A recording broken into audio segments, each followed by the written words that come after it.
दोस्तों कैसे हैं आप। आशा करता हूं आप अच्छे और स्वस्थ होंगे। दोस्तों पीएफई नॉमिनेशन को लेकर 3 बड़े बदलाव हुए हैं जो ईपीएफओ डिपार्टमेंट ने अपने यूएन पोर्टल पर हर पीएफ मेंबर के यूएन पोर्टल पर कर दिए हैं, जिससे पीएफई नॉमिनेशन करना थोड़ा आसान हो गया, थोड़ा इजी हो चुका है। जी हाँ दोस्तों, आज के इस वीडियो में हम बात करेंगे ऐसे ही 3 बड़े बदलाव की जो ई नॉमिनेशन से रिलेटेड है। तो दोस्तों मेरा नाम है मनोज शर्मा, आप देख रहे हैं शर्मा जी हेल्प, जहां मिलते हैं आपको पीएफ ईएसआई लेवल ओस एचआर बिजनेस और जॉब रिलेटेड वीडियो जो आपके और आपके मिलने वालों के लिए बहुत ही हेल्पफुल होते हैं। दोस्तों अगर आप इस चैनल पर नए हैं या अभी तक चैनल को सब्सक्राइब नहीं किया है तो नीचे दिए गए लाल रंग के सब्सक्राइब बटन को जरूर हिट कर दीजिए, पास वाले बेल आइकन को प्रेस कर दीजिए जाकि जब भी मैं कोई नया वीडियो लेकर आऊं आप तक उसका नोटिफिकेशन सबसे पहले पहुंच जाए। और दोस्तों वीडियो अच्छा लगे तो प्लीज लाइक करिए, अपने मिलने वालों के साथ में जरूर शेयर करिए। दोस्तों ये जो मैं प्रोसेस अपने लैपटॉप पर कर रहा हूं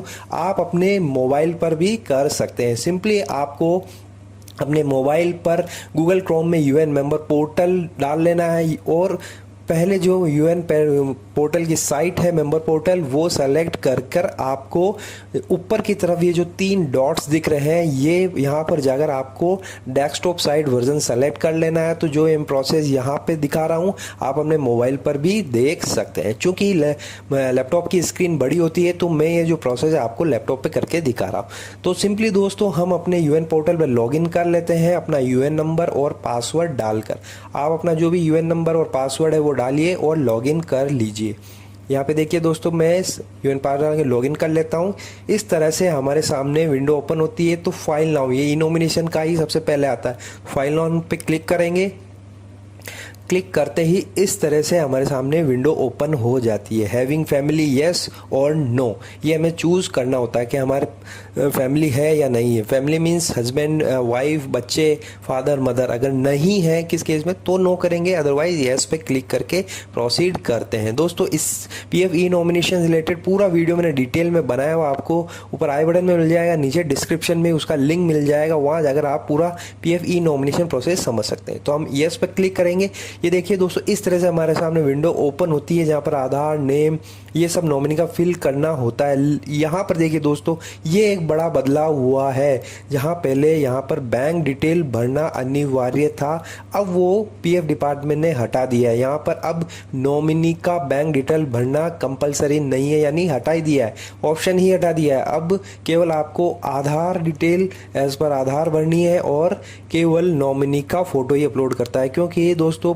बैंक डिटेल भरने में थोड़ी समस्या आ रही थी। पहले एक पीएफ मेंबर को अपने नॉमिनी का बैंक अकाउंट ओपन करवाना पड़ रहा था और फिर जाकर वो ई नॉमिनेशन कर रहा था।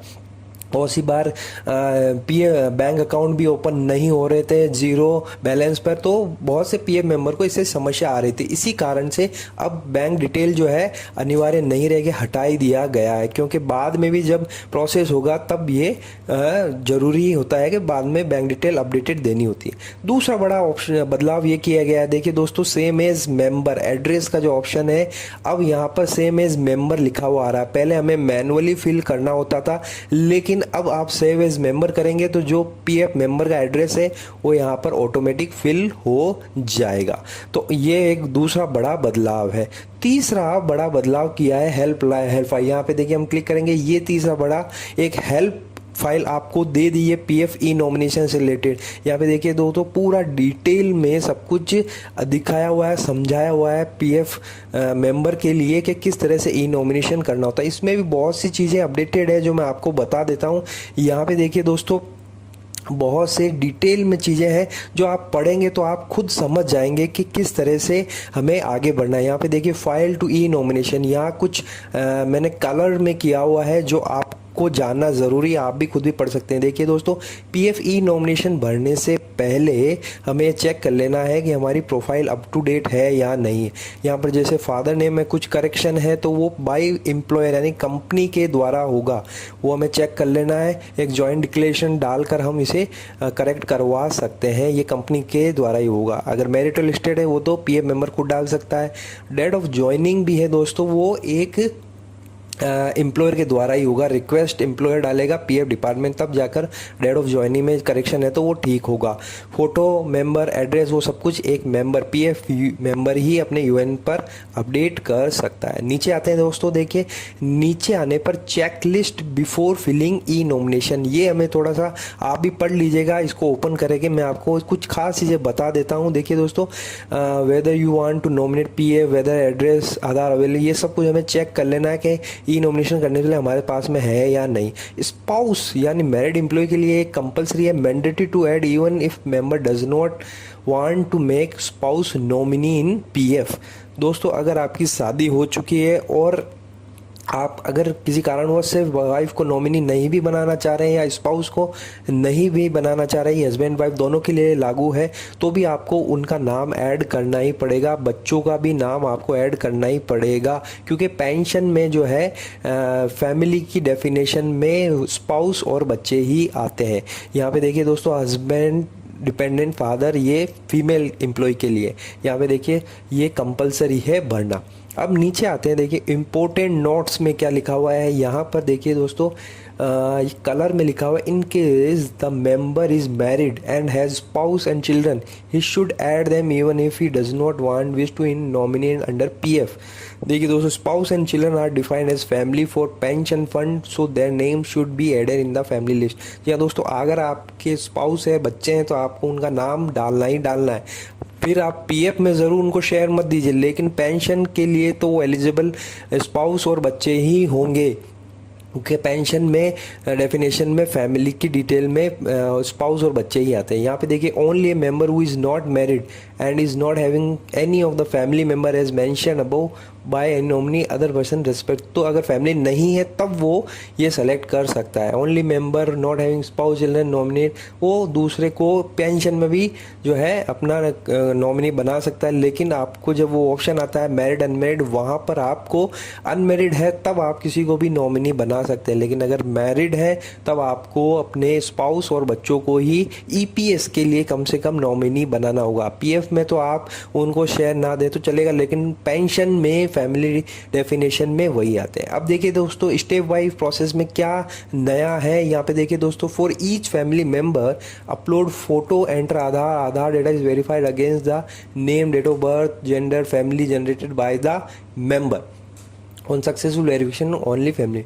और ये देखिए दोस्तों, bank account is not mandatory, यहाँ पे क्लियरली मेंशन कर दिया है कि अब बैंक अकाउंट जो है वो कंपलसरी नहीं है, मैंडेटरी नहीं है। तो अब घबराने की ज़रूरत नहीं है। बहुत बड़ा अच्छी खुशखबरी है कि अब बैंक डिटेल भरने की ज़रूरत नहीं है। आप जब बाद में जिसका कुछ प्रोसेस होता है पेंशन और पीएफ से रिलेटेड, तब जाकर नॉमिनी अपना जो है बैंक डिटेल उस समय सबमिट करवा सकता है। लेकिन फिलहाल नॉमिनेशन में बैंक डिटेल को अभी हटा दिया गया है, अब ये कंपलसरी नहीं है। देखिए दोस्तों, e nomination that are only filled and PDF not signed, ये भी बहुत लोगों का क्वेश्चन था कि दोस्तों सर नॉमिनेशन तो सक्सेसफुल हो गया, लेकिन जो पीडीएफ जनरेट होती है उसमें क्वेश्चन मार्क आ रहा है, तो वो राइट क्लिक नहीं हो रहा है, तो क्या ये वैलिड होगा या अनवैलिड होगा। यहाँ पे अब इन्होंने क्लियरली मेंशन कर दिया है कि अगर वो वेरीफाइड नहीं है तो उसे वैलिड नहीं माना जाएगा। तो आप अपने ई मित्र पर जाकर या आधार सेंटर पर जाके अपने जो पीडीएफ डाउनलोड हुई है उसको आप राइट क्लिक करवा लीजिए, सक्सेसफुल करवा लीजिए। अगर क्वेश्चन मार्क आ रहा है, इट मीन्स वो अभी तक प्रॉपर तरीके से ई वेरीफाइड नहीं हुआ है, तो आपको जो साइन मार्क है सक्सेसफुली वो ही आपको लेनी है पीडीएफ। तो यहाँ पे इन्होंने अब क्लियर कर दिया है कि आपको वही लेना है। Valid nomination ensure that family members can log in through OTP on their Aadhaar link mobile for filing online post death of the wage. जब देखिए दोस्तों, यहाँ पर क्लियर मैंने, जब किसी कारणों से पीएफ मेंबर की डेथ हो जाती है तब एक नॉमिनी भी ओटीपी के द्वारा अपने आधार से क्लेम डाल सकता है। ये इसीलिए इन्होंने अपडेट किया है। How to change e nomination, अगर हमें ई नॉमिनेशन में कुछ चेंज करना है तो वो कैसे होगा। यहाँ पे देखिए, member is eligible for changing the e nomination any point, कभी भी आप कर सकते हैं। E has to file a fresh nomination, e sign same. जी हाँ दोस्तों, एडिट का ऑप्शन नहीं है, आपको वापस फ्रेश ही ई नॉमिनेशन करना पड़ेगा। दोस्तों यहाँ पर देखिए, e sign the fresh nomination will replace the earlier one and new one will be the नया जो है वही कम अब लागू होगा, पुराना ऑटोमेटिकली एब्सोल्यूट हो जाएगा। दोस्तों एक क्वेश्चन यहाँ पर ये आता है कि अगर किन्हीं लोगों ने ऑलरेडी बैंक डिटेल फिल कर दी है तब क्या होगा, तो क्या वापस हमें री नॉमिनेशन करना पड़ेगा? नहीं दोस्तों, अगर आपने बैंक डिटेल ऑलरेडी भर दिया, आपका नॉमिनेशन हो चुका है, तो घबराने की ज़रूरत नहीं है। वो आगे वापस जब वो कोई किसी कारण से नॉमिनेशन को अपना नॉमिनी डालना, तब उसको वापस वो बैंक डिटेल दे सकता है अपडेटेड, तब वो लागू हो जाएगा। तो देखिए दोस्तों, इस तरह से डिटेल में पीएफ डिपार्टमेंट ने सारा पीडीएफ के फॉर्म में अवेलेबल करा दिया है, गाइड दे दिया है कि किस तरह से हमें हर क्वेश्चन का आंसर यहाँ पर अवेलेबल है। तो आप ये भी अच्छी तरह से पढ़ लीजिए, आपको हर सब कुछ समझ में आ जाएगा। तो ये 3 बड़े बदलाव पीएफ ई नॉमिनेशन से रिलेटेड ईपीएफओ डिपार्टमेंट ने किए। आई होप आपको जानकारी पसंद आई होगी, ये अपडेट पसंद आएंगे। अगर आपको अच्छा लगे वीडियो तो प्लीज़ लाइक करिए, अपने मिलने वालों में शेयर करिए। तो फिर मिलते हैं, तब तक के लिए थैंक यू वेरी मच।